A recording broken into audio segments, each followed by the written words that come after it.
welcome to the Selfish Podcast. I am your host, Luke Greenheart, and this podcast is going to cover everything self-love, self-care, and overall self-development. I will be talking about my own personal experiences and perspective, as well as interviewing guests on their journey, their life, and their personal experience. Stay tuned, enjoy the show. I appreciate you being here. Right, let's get straight into it. What is the WTF method? No, it does not stand for that. Yeah, W stands for witness, T stands for thoughts, and F stands for feelings. Now, what is the witness, thoughts, feelings? Now, this method is all about getting to know thyself, the self. Yeah, so this is getting to know yourself, getting to know what you are, who you are, and why you are. So if this is of interest of you, if you've always been curious or are now curious of this podcast is going to really help and aid you in your journey of self and self-development. So I hope you enjoy, stay tuned, and let's get started. So if you have been present in your life, if you have been brought to some attention, you realize that you're more of a witness than you are a being. You're witnessing things. You spend your life as a witness. And sometimes you think you can take control of a situation, you can do something, you can change something, and it doesn't go the way you thought. Yeah? And then you have a feeling, and that feeling can be bad, can be guilt, can be a negative, suppressive feeling that makes you even less constructive and get less of what you want. So this is all about taking a step back and getting yourself into a place where you can become more of a witness. And then you've got your thoughts and your feelings. And this is like the mind and the body. The body feels, the mind thinks, has thoughts flowing through it, in it. Yeah, and it becomes like a relationship. If you've ever seen them trending podcasts and videos on narcissism, codependence, most people's relationships between the mind and body have become very much like that from what I've witnessed. Yeah, so you have the mind, which becomes very narcissistic to the body, and the body becomes really codependent to the mind. It always wants to please the mind, and it gets all this pressure, and it feels so bad, and it just keeps trying to please the mind, and the mind has all these thoughts, and then it can try and the thoughts can become so deconstructive, so bullying, so negative, so hurtful, and the body feels it. You know, the way I like to see it is real like a parent relationship. Like if you're watching your parents. Now, everyone had parents, and some people are unfortunate that they lost them early. So if that's your case, witness other people's parents and relationships, what you admire in their relationships. But normally you have the father and the mother. Yeah, in these days you might have a mother and a father and a father, and all sorts of things. But you have normally two people. Yeah, and they have a relationship, and they're two unique people. But there can become a lot of hostility, a lot of negativity. Yeah, yet they want the same thing overall. They want love, they want companionship. That's why they're together. But as a child, you can witness how they're not getting what they want, and you know they want. Yeah, you see a lot of arguing, a lot of frustration, a lot of complaining. And you see how the tactics and the ways they go around it, the point scoring system they have, the manipulative styles they have, the codependency they have, the narcissism they have. You see these sort of actions taking place. And like I said, it's like seeing your mind as the father and your body as the mother. And you want these two to just be immensely in love, in the moment, living together in harmony, both just giving to each other openly, freely, with compassion, kindness, and love. And so when you separate that, and you can get that moment to sit back and witness your thoughts. Are your thoughts compassionate? Are your thoughts full of love? Are the instructions and the intent that the thoughts are sending to the body loving? Like for me personally, this was not the case. Yeah, for me personally, once I got to a point, and it took a long time for me, it didn't happen until my late 20s, yeah, to really get to that space where the pressure had built up so much that I had to take a seat back. I had to sit back and purely witness. I had to be pushed so hard to stop acting, because I was on such a mission to act and look for this sort of balance, but I was unaware that I was constantly making myself more unbalanced with a very narcissistic mind on myself, not to others, but to myself. And you sit back and you watch your thoughts and you feel your thoughts and realize that if you could separate your thoughts, the reoccurring thoughts that you have in your mind, if they became a physical person that entered the room, talked the way they talk, expressed the way they expressed, although their intention may be trying to get you what you want, the attitude that them thoughts carry are not a nice person, not a kind, loving, compassionate person. You would kick them out the room pretty quick. And this is what I witnessed in myself. It's that voice that was my thoughts that was floating around. And when I sat there, I really started to notice a repetitive manner of thoughts. So after time of practicing and just being still and getting to a place where I could witness my thoughts and notice that the thoughts float up and what attitude them thoughts carry, what agenda them thoughts carry, and are they constructive for myself? Are they helpful? Are they kind? Are they loving, compassionate? And I realized, no, they're not. Then you get to a stage where you realize, okay, I can feel.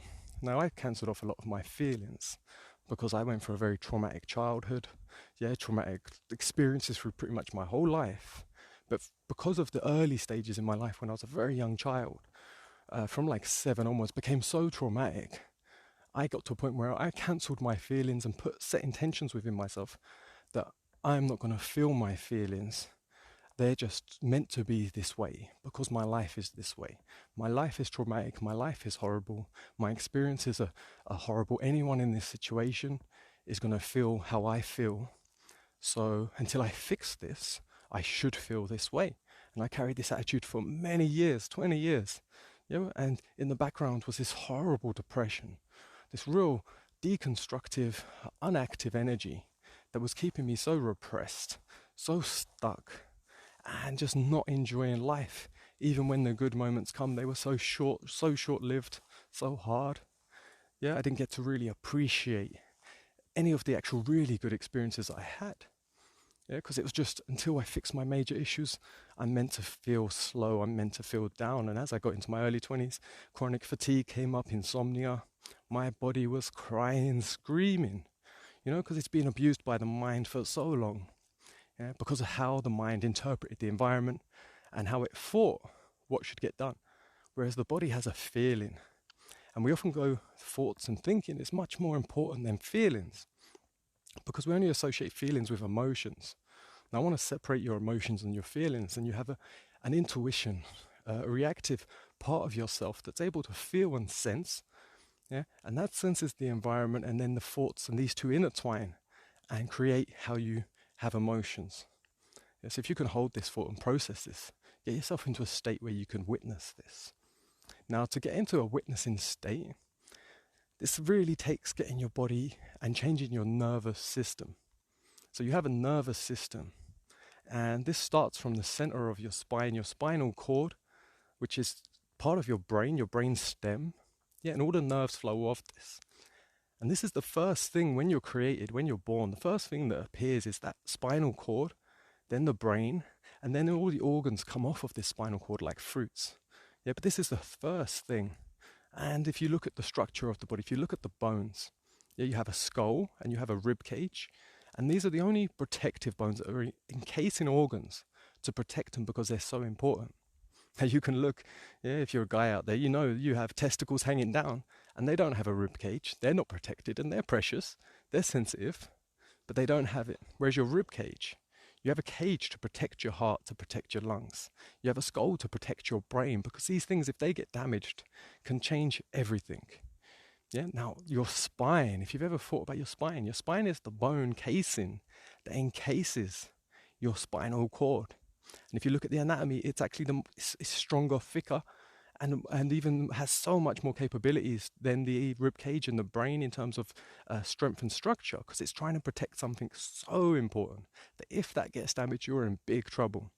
Now, if you've ever seen someone that's had an accident or had an injury to their spine, to their spinal cord, you will see that it changes their whole life. It can be anything from paralysis. Someone can damage their lower back, from a fall, and they can have a complete paralysis of their legs, and lose that function, or even lose the function of organs, and their stomach stops, their intestines stop working, or their kidneys, their lungs. All different things can happen just due to pressure on the spine or damage to the spinal cord and how them nerves are constricted. So in that nervous system, you have two states of being. You have your parasympathetic and your sympathetic nervous system. Now, the easier way to interpret these for me is you have your what people call your fight or flight, which I much prefer to call your attack and defense mode. Now, this mode is activated under any forms of stress to get you out of the stress as quick as possible. And in this mode, you're able to perceive the information in your environment to look for a way to get out of it. Yeah, and this is only meant to be short term. This isn't meant to happen. So if something happens where it's a stress that's unexpected, something in your environment happens where you have to get out quick, you either have to fight it, yeah, or you have to defend it, defend yourself. And the other side of your nervous system, yeah, is your like rest, regeneration, your most healing state. And in this state, you're meant to be in this a much longer period. And when you're in this state, the body heals better, it's more productive, and more importantly, it's able to absorb new information from what I've noticed. And I'm only going on my personal experience. This is not medical advice. This is not a psychiatrist's advice. This is purely my own personal experience and interpretations of my experience and my life. So I'm not condemning anyone else's practice, and I'm not claiming to be any form of professional. I'm purely here to share, to love, and to connect with you. So I'm really interested in your thoughts, your feelings, and whether this helps, whether it didn't. Yeah, so drop a comment, go and find me on all my other social media platforms. I put a lot of information out on YouTube. Just search Luke Greenheart, and you will find me. So you have this nervous system, yeah, and when it's in the rest and regeneration, it's absorbent. It takes in new information. When it's in the attack and defense, it can't take on new information. It can only be re-encouraged into the information it already has and verified in that. So if you've ever noticed when you're trying to share something, connect with someone, and you've got something so important, something that's like opened your mind up and you're like, this will change your life. If you knew this information, I can't wait to tell you. And you try and get into this discussion with someone, but they're either already in the state of attack and defense or they're triggered into this state. And you'll see it quickly gets very hostile. It becomes an attack, or they're very defensive to the information, and you can't understand why they're not taking it, why they're not absorbing something when you're just trying to give to them openly, something so important to you that will help them or aid them or change their life because you've noticed a benefit in yours, and you just can't get it through to them. And this, to my belief, is because their system is in attack and defense. So if you want to change this, you have to get them into their rest, relaxation, regeneration state. Yeah, and so even as much as talking slowly, calmly can change this.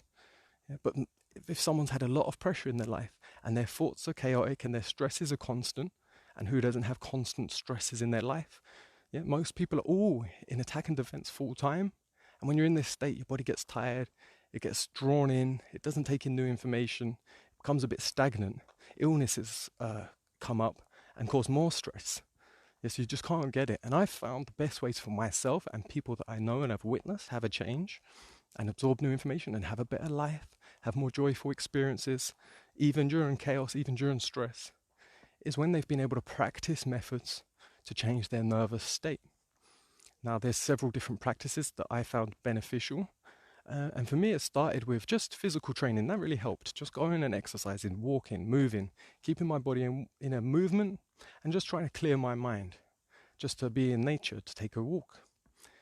But actually having your central nervous system relaxed and opened and fresh and clean through chiropractic adjustments, osteopath, muscle relaxation, hot baths, all these things that help the body open up and flow, also bring the body into a more restful, more blissful, more joyful state where it's resting and healing and regenerating, and you become much more absorbent. So if you're wanting to change someone else's state, maybe instead of giving them the information first, you take them somewhere where they can relax, regenerate and heal, get their pressure off their body physically. Take them to a chiropractor, take them to an osteopath, take them to one of these places where they'll work on their spine, take pressure off their spine, off their nervous system. You know, they might need deep tissue massage afterwards to relax all the muscles that have been tense for so long. Then once they get through this stage, they're open to a new perception of thoughts, to ideas, to taking in new information and changing their lifestyle. Because if they don't change the lifestyle, the repetitive thoughts, the repetitive actions, with the perception on them actions, they just go back into the same state again, back into attack and defense. So it's all about building that up, and that's where things like meditation and yoga practices come in. And yoga isn't just about all stretching, it's about trying to unify your mind, body and spirit. Yeah, it's about trying to unify these things and bring in a balance and bring in more harmony. So you look into the ancient practices, you find this is a lot more clearer than if you go to your local gym and try out a yoga practice. From my personal experience, from what I've witnessed. Yeah, so what you want to do is, like I said, clear your nervous system through physical aids. Like I said, chiropractic care really worked for me. Then you want to practice meditation, Pilates, things to keep your structure in that structure, and try and change your perception on all your environment and actions. So for a big example for me is my mother. Now, I grew up with a mother who had severe schizophrenia my whole childhood. It caused me to have suicidal issues when I was a child because I was so stressed, because I lived in a chaotic, crazy environment with a single mum who couldn't look after me and my brother. You know, we went days without food at periods. We went like, we'd hear her shouting and screaming and talking to herself, and it was so bizarre to us, but we were so scared to lose her that we wouldn't tell anyone. So we kept it a secret, we kept it repressed. We was embarrassed to go out in case people knew that that was our mother. There was so much pressure, so much unknown, and we just did not know what to do with it. I apologize if you can hear splashing. I'm outside by a beautiful lake, and I'm with my dog Bodhi, and he's decided to jump in the lake and try and chase some fish. So if you can hear a little noise, I hope it's not too distracting. So my childhood, like I said, was so stressful and so unexpected. They caused me a lot of pressure, a lot of stress, and my thoughts circulated that this is the reason I feel bad and should feel bad. And now in my later years, when I didn't get to the point where I could fix my mum, I didn't get to the point where I could pay for this amazing healthcare that I thought I could get to. If only I could make the money to get her to the best doctors and get her the best care, this would all happen. These are all things I was waiting to happen before I felt good. And in 2015, she had multiple suicide attempts, one every month for 7 months. Yeah, this was like the most traumatic year for me. I had so many things going on. And what I've realized during this time is it's without my control, but my intention is good, my intention is pure. And it shocked me into a state where I had to witness the thoughts and feelings that I had attached to my mother and to that whole way of life and thinking. And realizing I have to rewire, I have to change this. I have to think of this in a different way, whether it's, say, true or not. I have to believe that it would be this way. And what helped me is thinking about my mother and thinking about if she could choose to lose all her conscious sense so that I could gain more conscious sense, and she could choose that at an early point in her life. Would she choose that her son can live a life more joyful, be more conscious, be more awake, be more present in the moment, but she loses it? And I think she would definitely say yes. And I think any loving mother would. I think they would want the best for the child. And I like to see it this way, because that stress, that environment, caused me to look at the world and to look at things differently. From an early age, I used to look at my friends' parents and I would see them argue. I would see my friends argue and talk so horribly to their mum, just about things like when they're getting their dinner given to them. And I'd be like, why are they so horrible to their mum? I'm like, she's cooking you dinner. My mum can't cook me dinner. I was like, and if she tries to, it's a mess, and I have to spend all day cleaning up after it and pretending to eat the food when I throw it in the bin because it's full of hairs or it's uncooked. Yeah, and it's like, I could see what they're not appreciating in their mother when she's not even doing anything too bad. And this kind of pattern continued through my whole early life, where I could really see mothers and fathers' intentions. And then I could see the reactive way in which their child wasn't perceiving that and was getting stressed and being horrible. And it was, to me, really uncomfortable at the time. But now I see it as such a gift, such a blessing, because it just opened me up to be able to see and connect with others in a much more beautiful way in my later life. And I'm only in that moment now. I'm not in the past. So I have to appreciate that, because I am who I am now. I am not my memories and not my feelings. And this gets back into the witness, thoughts, feelings. It's, what are you? Who are you? Yeah, and through seeing my mum go through death, my partner had a cardiac arrest, she nearly died. I've had 3 best friends who have died. I've seen one of them had an open casket, open casket funeral. So I got to see my friend, he was 19 years old, and they put makeup on him, and got to see his body, and it was such a bizarre experience. And at the time I had no religious faith at all, so these were a very religious Indian community. So they were like, I just thought it was so strange, so bizarre. And I was like, why their body's not him? Yeah, and I was like witnessing that and having suicidal thoughts myself when I was a child. It's like, you really question life and what's the point of life? Why should I be alive? Why should I continue this suffering, horrible life? These thoughts circulate and circulate. And when I see other people die that I love, again, what's the point? What's the point of life? Where are they? Who are they? What happened? You know, as my mother went through the same, why am I trying to keep her alive? Why am I trying so hard to keep that life within flowing and alive and living life? Why is that such a passion? And this got me to a point where I was like, what are we? And my perception, as we are the life force within. Now, many people call this a spirit, a soul. But I don't say it's my soul or my spirit. I say, I am the soul. I am the spirit. I am that life force within. That is who I am. Yeah, so if someone was to die, someone you love, if you was imagining now that someone you love died and their whole body is there, they just dropped dead. They're not injured, nothing happened, they've just dropped dead. Car crash, but they haven't like lost limbs. Everything's there, their eyes, their nose, their stomach, the food they had that day is still there. Everything is there, but you would say they are not there. They've gone. Yeah. So what has gone? This is a question really floats in my mind, is what's gone? Because I've came close, like I say, my love, Danielle, she had a cardiac arrest, was brought back to life, and she's had so many near-death experiences. And I have thought about it, and I thought if she was to die, but someone said I can keep her body and it will stay pristine, it will stay exactly how it is, so she doesn't even age, yeah? And I can keep that body and I can have it with me everywhere I go. That is the last thing I would want, is to have that body. It would be horrible. So what you appreciate in the person isn't their body, it's the life force within. Yeah, so, and then once I got to that state of realizing, right, that life force within, how does that work? What is that? And I was like, okay, that life force is what I am. And that life force witnesses the body. If I was to cut my arm off now, I go, oh, there's my arm. I don't say, there's me. I cut my nails. I don't go, I'm just cutting off a piece of me. You know, I'm not cutting off me, but it's mine. It's my nail, but it's not me. This is my body, but it's not me. And once you get to that state of understanding, you realize that this body that you have is yours, yours to nurture, yours to love, yours to take care of. Yeah, and that's a massive part of why I put information out. It's how I take care of my body. Yeah, through exercise, through diet, through mindful practice, through self-love, all these things, and how I've noticed how it changes my body's physical structure, how it deals with processing foods, how it deals with the environment, all changes once I started to take care of the physical body. And it's not about vanity. It's not about trying to look a way that you think is a pleasing or appreciative for other people to love you. It's nothing to do with that. It's purely trying to put love into your body and loving the body that you have and nurturing it and making sure you're taking care of it. And a byproduct of doing that, as you transition and as you constantly evolve that process, the body's shape changes. It becomes slimmer, it becomes more balanced, your posture improves, you know, everything, and your digestion improves, life becomes much more comfortable, pain disappears, you know, things happen in your body that actually change the way it's structured, and it becomes much more pleasant because the body is now comfortable and you feel it because this body is your feelings. But your mind has to also change to become loving, caring.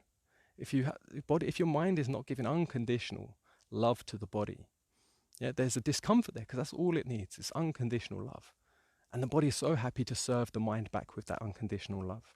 And once you have that, you have this balanced, harmonic relationship between the mind and the body. And you as the witness, the life force within, becomes so much more flowing, so much more conscious, so much more alive, so much more joyful, because it's witnessing a beautiful relationship.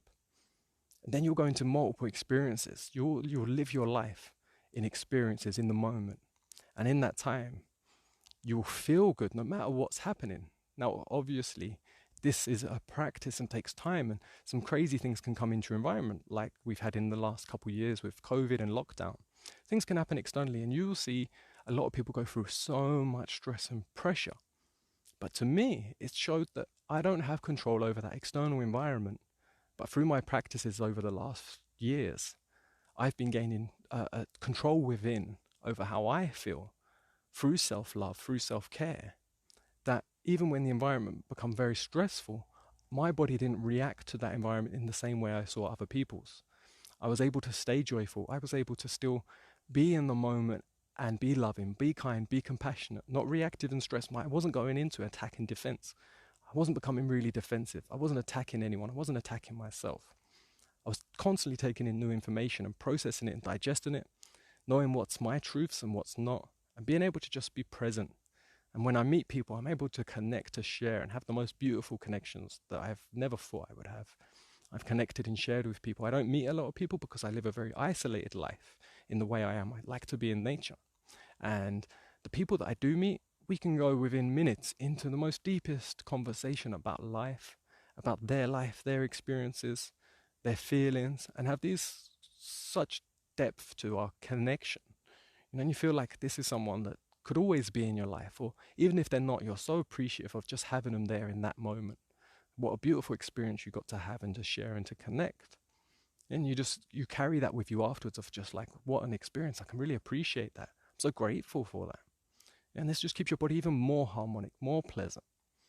So I hope this has given you some insight into the WTF method: witness, thoughts, feelings.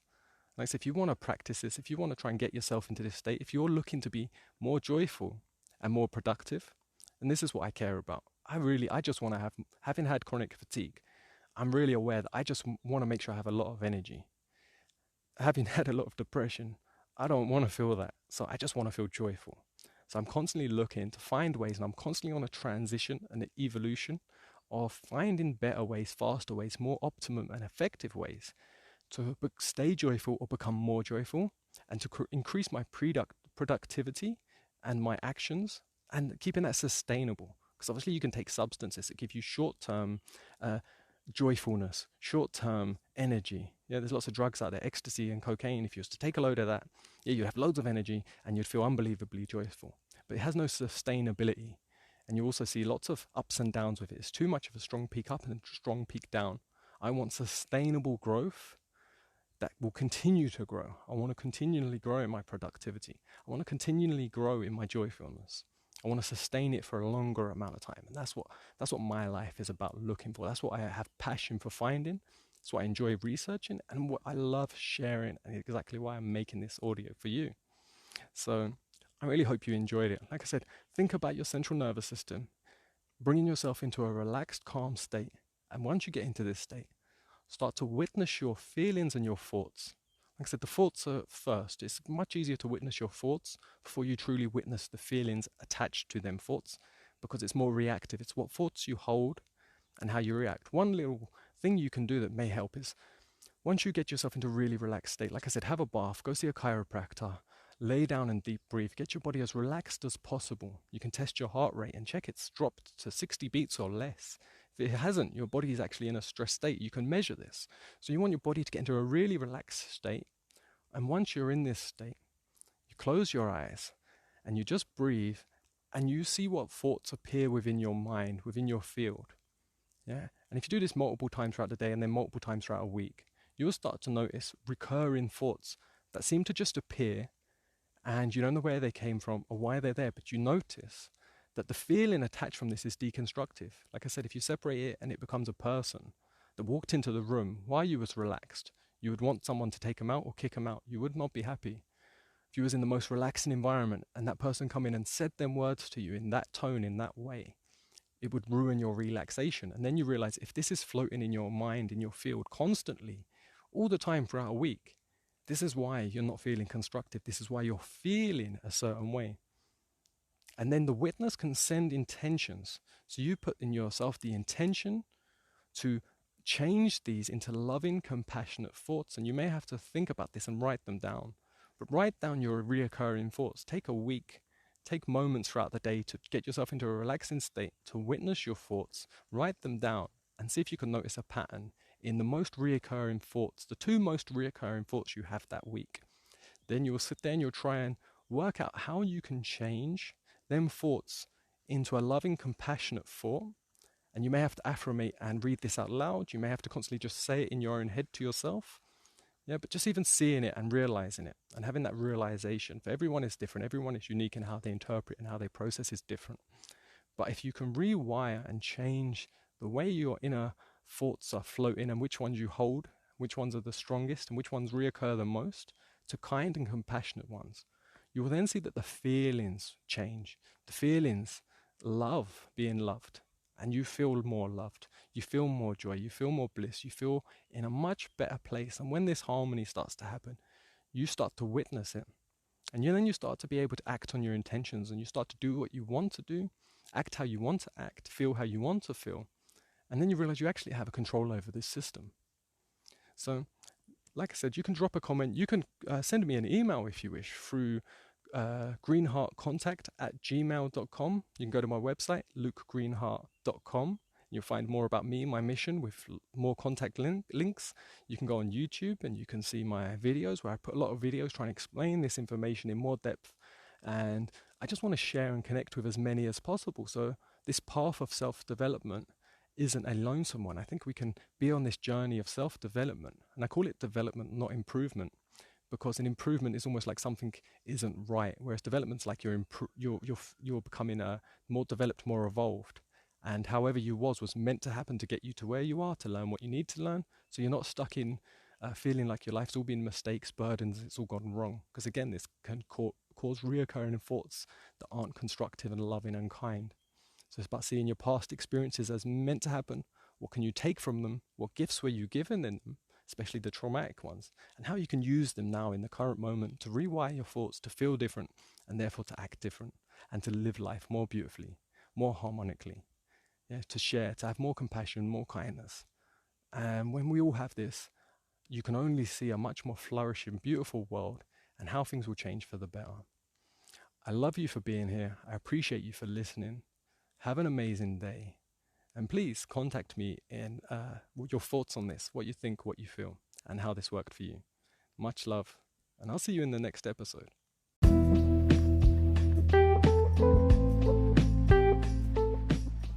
Thank you so much for being here and listening to the Selfish Podcast. I'm your host, Luke Greenheart, and I appreciate you being here. Don't forget to check out my YouTube channel. Just search Luke Greenheart on YouTube. You'll find me. Check out my website, lukegreenheart.com. Have an amazing day, and stay tuned for more episodes. I'll be interviewing guests on their path of self-development, their path to self, getting to know them in much more intimacy, much more depth, sharing and connecting with all, so we can have a much more blissful, joyful, and productive life together. All right, much love. Have a great day.